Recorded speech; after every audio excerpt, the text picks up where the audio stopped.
మహిళలకు ఆదాయాన్ని పొందడం మాత్రమే కాకుండా ఆత్మవిశ్వాసాన్ని, స్వావలంబనను, అదేవిధంగా హక్కులను కూడా అందించడం జరిగింది అధ్యక్ష. ఈ చట్టంలో నీటి సంరక్షణ, సాగునీరు, భూమి అభివృద్ధి, నర్సరీలు, ఉద్యానవనాల వంటి హరిత పనులకు సంబంధించిన వివిధ వ్యక్తిగత, సామాజిక, గ్రామీణ ఆస్తులు, గ్రామీణ కుటుంబాల గ్రామీణ జీవనోపాధి వనరులను పటిష్టపరిచాయి అధ్యక్ష.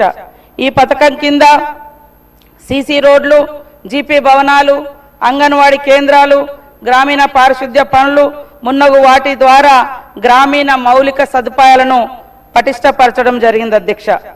కోవిడ్ లాంటి మహమ్మారి టైంలో కూడా పట్టణాలు పారిపోమని చెప్తే మరి పల్లె తల్లిలాగా, కన్న తల్లిలాగా ఆదరించడానికి ప్రధాన కారణం ఉపాధి హామీ చట్టం. ఆ రోజు మరి ఎంతో ఉన్నతమైనటువంటి విద్యావంతులు కానీ, ఉద్యోగాలలో ఉన్నటువంటి వాళ్ళు కానీ, వ్యాపారం చేస్తున్నటువంటి వాళ్ళను కూడా హక్కున చేర్చుకొని ఉపాధి కల్పించినటువంటి మరి ఉపాధి హామీ హక్కు అధ్యక్ష. అది మహనీయుడు మహాత్మా గాంధీ గారి పేరు మీద ఆనాడు యూపీఏ గవర్నమెంట్లో ఈ చట్టాన్ని తీసుకొచ్చి మరి ఒక ఆకలి తీర్చే అమ్మలాగా, అదేవిధంగా పేదరికానికి మరి ఫుల్ స్టాప్ పెట్టే ఉపాధి హామీ హక్కులాగా ఇది మిగిలింది అధ్యక్ష. తెలంగాణలో ఎన్ఆర్ఈజీఎస్ అమలు చూస్తే 31 గ్రామీణ జిల్లాల్లోని 565 గ్రామీణ మండలాలకు వర్తింపు చేస్తూ 12,760 గ్రామ పంచాయతీలలో ఎన్ఆర్ఈజీఎస్ అమల్లో ఉంది అధ్యక్ష. 1,06,00,000 మంది వ్యక్తుల వర్తింపుతో 52 లక్షల జాబ్ కార్డులను జారీ చేయడం అయింది అధ్యక్ష. మొత్తం జాబ్ కార్డులలో గత 3 ఆర్థిక సంవత్సరాల్లో పని కోసం 32.56 లక్షల జాబ్ కార్డులు అధ్యక్ష. ఇందులో 54.7 లక్షల వేతనదారులు పని కోసం నివేదించి పనులలో ఉన్నారు అధ్యక్ష. రాష్ట్రంలో గత 2 సంవత్సరాలలో 92,212 జాబ్ కార్డులను జారీ చేయడం జరిగింది అధ్యక్ష. అదేవిధంగా 2006-07 ఆర్థిక సంవత్సరం నుంచి 2013-2014 ఆర్థిక సంవత్సరం వరకు తెలంగాణలో ఇదివరకు ఆంధ్రప్రదేశ్లోని తెలంగాణలో 90.93 కోట్ల పని దినాలను కల్పించడం ద్వారా 12,719 కోట్ల 66 లక్షల వ్యయం జరిగింది అధ్యక్ష. సగటున 32.56 లక్షల ఉనికిలో ఉన్న జాబ్ కార్డులలో 26 లక్షల గ్రామీణ కుటుంబాలు ప్రతి సంవత్సరం పని నిమిత్తం నివేదించారు అధ్యక్ష. నివేదిత కుటుంబాల ద్వారా సగటున 48.41 పని దినాలను వినియోగించడం జరిగింది అధ్యక్ష.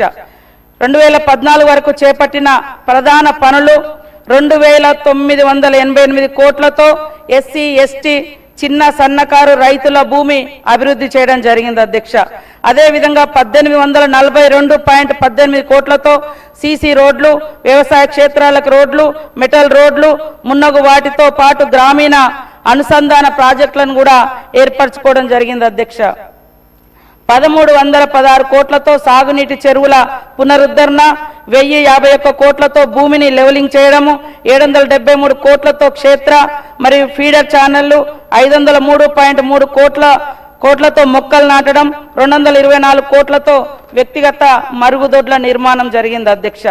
2014 నుంచి ఈ రోజు వరకు ఎంజీఎన్ఆర్ఈజీఎస్ తెలంగాణలో 141.50 కోట్ల పని దినాలను కల్పిస్తూ 39,176.7 కోట్ల వ్యయాన్ని ఖర్చు చేయడం జరిగింది అధ్యక్ష. సగటున 25.8 లక్షల గ్రామీణ కుటుంబాలు వార్షికంగా పని కోసం నివేదికంగా సగటున 45.6 పని దినాలు నివేదించిన కుటుంబాలకు పని లభ్యమైంది అధ్యక్ష. 14-15 సంవత్సరం నుండి ఈ రోజు వరకు తెలంగాణలో చేపట్టిన ప్రధాన పనులలో 6,936 కోట్లతో సీసీ రోడ్లు, వ్యవసాయ క్షేత్రాలు మున్నగు వాటికి రోడ్లతో పాటు గ్రామీణ అనుసంధాన ప్రాజెక్టు చేయడం జరిగింది అధ్యక్ష. 3,870 కోట్లతో సాగునీటి పునరుద్ధరణ కూడా చేయడం జరిగింది అధ్యక్ష.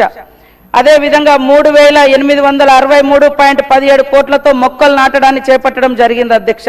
ఇలా మళ్ళీ ప్రతి సంవత్సరం మనము ఫీడర్ ఛానల్స్ కానీ మరి అదేవిధంగా భూసారం తేమ పరిరక్షణ పనులు, భూమి లెవెలింగ్ చేయడము, అదేవిధంగా వ్యక్తిగత మరుగుదొడ్ల నిర్మాణము, ఈ రకంగా ప్రతి సంవత్సరం కోట్లల్లో మరి ఉపాధి హామీ ద్వారా పనులను మనం చేసి పారదర్శకతంగా జవాబుదారితనానికి, ఉత్పాదకత మరియు మన్నికైన ఆస్తులను కల్పించడానికి అత్యధిక ప్రాధాన్యతనిస్తూ పథకం అమలులో దేశంలోనే తెలంగాణ ముందంజలో ఉంది అధ్యక్ష.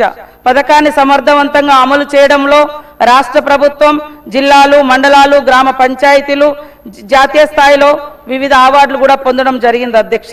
2020-25 పనుల జాతర కూడా ఈ ప్రభుత్వం చేపట్టడం జరిగింది అధ్యక్ష.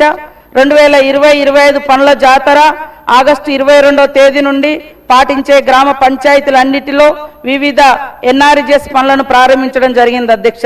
2005 కోట్ల అంచనా వ్యయంతో 13,552 పనులను ప్రారంభించి దాదాపుగా 1994 కోట్ల విలువ గల 88,037 పనులను చేపట్టడం జరిగింది అధ్యక్ష. అదేవిధంగా మొత్తం మీద గ్రామాల సమగ్ర అభివృద్ధి కోసం దాదాపు 2025లో మరి 2,119 కోట్ల విలువ గల 101,589 పనులను ఉపాధి హామీ చట్టం ద్వారా చేపట్టడం జరిగింది అధ్యక్ష.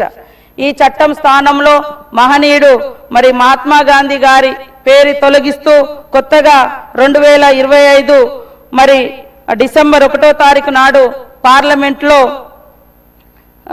విబిజీ రామ్జీ చట్టాన్ని తీసుకురావడం జరిగింది అధ్యక్ష. ఈ చట్టం యొక్క స్వరూపం చూస్తే మరి వికసిత్ భారత్ రోజ్గార్ అజీవికి మిషన్ గ్యారంటీ గ్రామీణ విబిజీ రామ్జీ చట్టం 2025 చట్టాన్ని చేయడం జరిగింది అధ్యక్ష. ఈ చట్టం యొక్క లక్ష్యాలు కేంద్ర ప్రభుత్వం చెప్తున్న తీరు చూసినప్పుడు నైపుణ్యం లేని శ్రామిక పని కోసం స్వచ్ఛందంగా పనిచేసే వయోజన సభ్యులు ఉన్న ప్రతి కుటుంబానికి ఆర్థిక సంవత్సరానికి 125 రోజుల వేతన ఉపాధిని అందించేందుకు ఈ చట్టం హామీ ఇస్తుందని చెప్పడం జరుగుతుంది అధ్యక్ష. పబ్లిక్ వర్క్స్ ద్వారా సాధికారత, వృద్ధి, సమీకృతం, సంతృప్తితను ప్రోత్సహించడం ద్వారా వికసిత్ భారత్ జాతీయ గ్రామీణ మౌలిక సదుపాయాల స్టేక్ను ఏర్పాటు చేయడం, వ్యవసాయ సీజన్లో తగినంత వ్యవసాయ కూలీల లభ్యతను అందుబాటులో ఉంచి 60 రోజులు మరి జీ రామ్జీ చట్టం ద్వారా ఎలాంటి పని హక్కు కల్పించకూడదని నూతనంగా వచ్చిన జీ రామ్జీ చట్టం చెప్తా ఉంది అధ్యక్ష. ప్రధానమంత్రి గతిశక్తితో అనుసంధానించబడిన వికసిత గ్రామ పంచాయతీ ప్రణాళికల ద్వారా సమీకృత సంతృప్తి ఆధారిత ప్రణాళిక మొత్తం ప్రభుత్వ సేవలను సంస్థీకరించడం, అదేవిధంగా బయోమెట్రిక్ ప్రమాణీకరణ, మొబైల్ ఆధారిత వర్క్ సైట్ పర్యవేక్షణ, రియల్ టైం ఎంఐఎస్ డాష్బోర్డులు, క్రియాశీలక ప్రజా బహిర్గతం ప్రణాళిక ఆడిట్లు, తప్పుడు ప్రమాదపు తగ్గింపు కోసం కృత్రిమ మేధస్సును ఉపయోగించడం వంటి సమగ్ర డిజిటల్ పర్యావరణ వ్యవస్థ ద్వారా పాలన, జవాబుదారీతనం, పౌరుల భాగస్వామ్యాన్ని ఆధునీకరిస్తామని ఈ చట్టం ద్వారా చెప్తా ఉన్నారు అధ్యక్ష. 2025 విబిజీ రామ్జీ చట్టం యొక్క ముఖ్య లక్షణాలు: రాష్ట్రాల ప్రకటన, నియమాల ప్రకటన తేదీ నుండి 6 నెలల వ్యవధిలో రాష్ట్రాలు ఈ పథకాన్ని ప్రకటన చేయాలని మరి కేంద్రం ఆదేశించడం జరిగింది అధ్యక్ష. అదేవిధంగా నిధుల విధానం, నిధులు ఇప్పటి వరకు 100% కేంద్ర ప్రభుత్వం మహాత్మా గాంధీ గ్రామీణ ఉపాధి హామీ పథకంలో 100% కేంద్ర ప్రభుత్వమే నిధులు విడుదల చేసేది అధ్యక్ష. ఇప్పుడు కొత్త చట్టంలో కేంద్ర ప్రభుత్వం రాష్ట్రాల మధ్య నిధుల భాగస్వామ్య విధానం 60-40 లాగా 60-40 లాగా ఉండాలని, 60% కేంద్రం 40% ఇప్పుడు రాష్ట్రం భరించాలని ఈ చట్టం చెప్తుంది అధ్యక్ష. దీని ప్రకారం చూస్తే మనము గతంలో ఉన్న చట్టం 100 రోజులు కేంద్ర ప్రభుత్వం ఇస్తే ఇప్పుడు 125 రోజులు పెంచినమని చెప్పినప్పటికీ ఈ నిష్పత్తి ప్రకారంగా చూసినప్పుడు 75 రోజులు మాత్రమే కేంద్రం పైన భారం పడుతుంది, 50 రోజులు స్టేట్ గవర్నమెంట్ మీద భారం పడుతుంది అధ్యక్ష.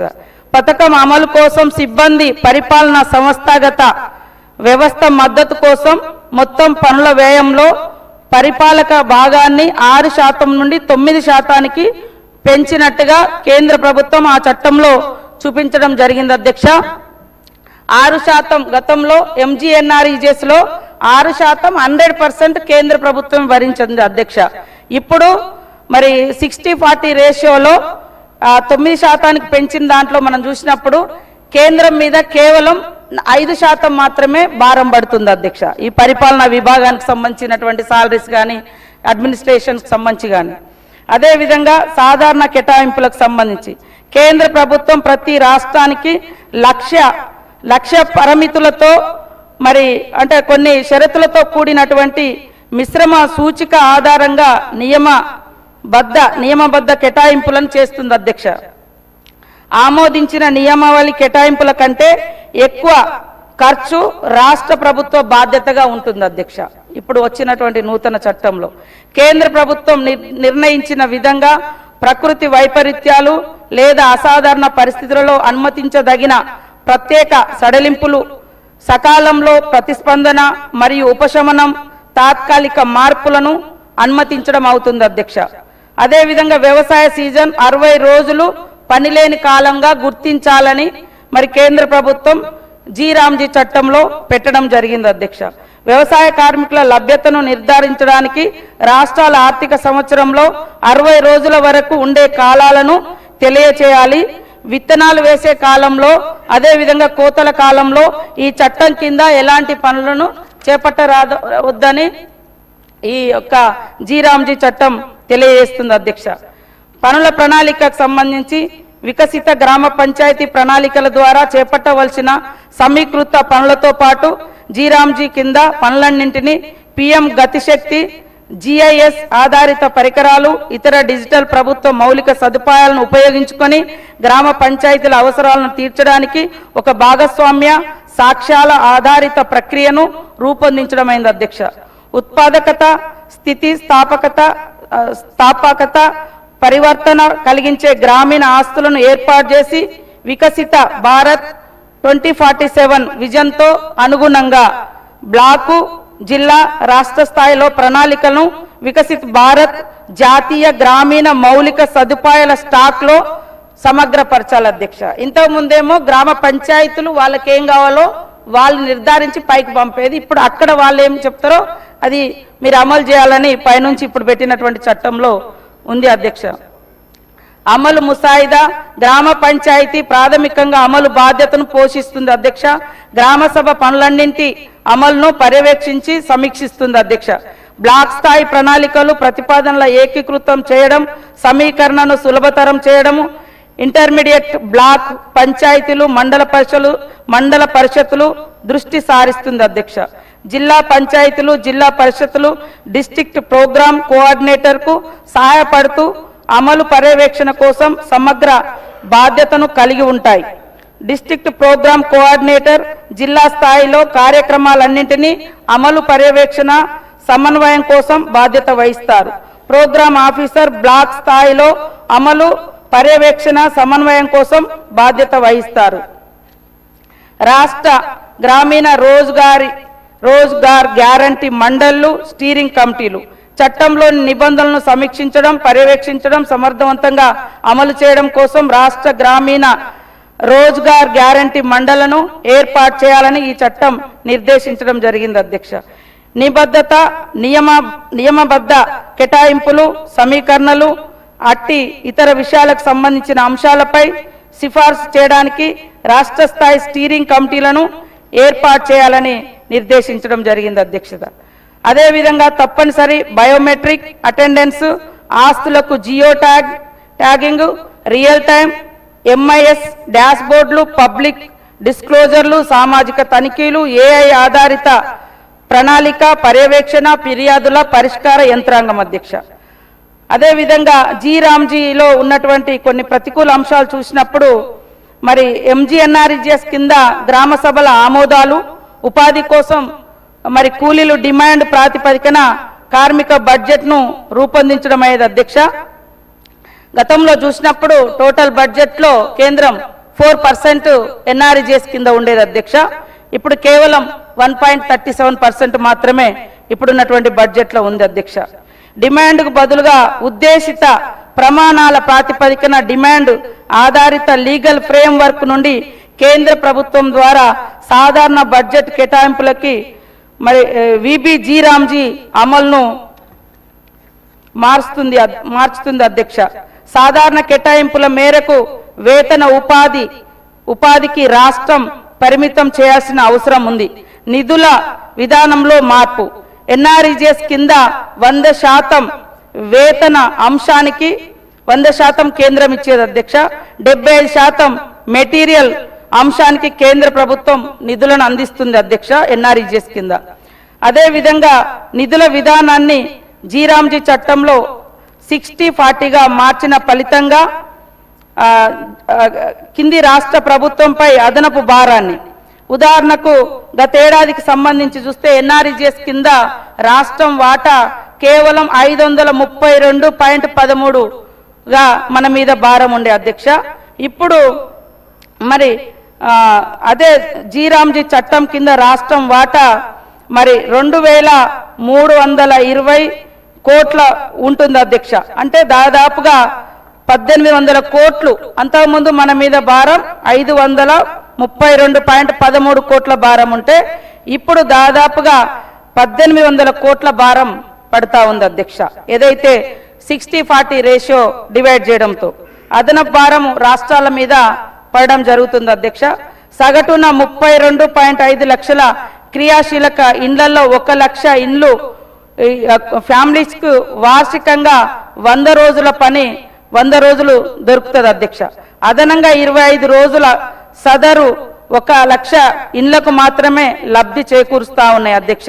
32.5 లక్షల క్రియాశీలక ఇండ్లలో 1 లక్ష ఫ్యామిలీస్ కు మాత్రమే ఇది లబ్ధి జరుగుతూ ఉంది అధ్యక్ష. పని ఎక్కువగా ఉన్న వ్యవసాయ కాలంలో ప్రత్యామ్నాయ నైపుణ్యం లేని వేతన ఉపాధి కొరత కారణంగా భూమి లేని కార్మికులకు మరి కూలీ రేట్ల గురించి ఎక్కువ తక్కువ అడిగే శక్తి కూడా ఈ 60 రోజులు పని దినాలు లేకపోవడంతో బేరం ఆడే శక్తిని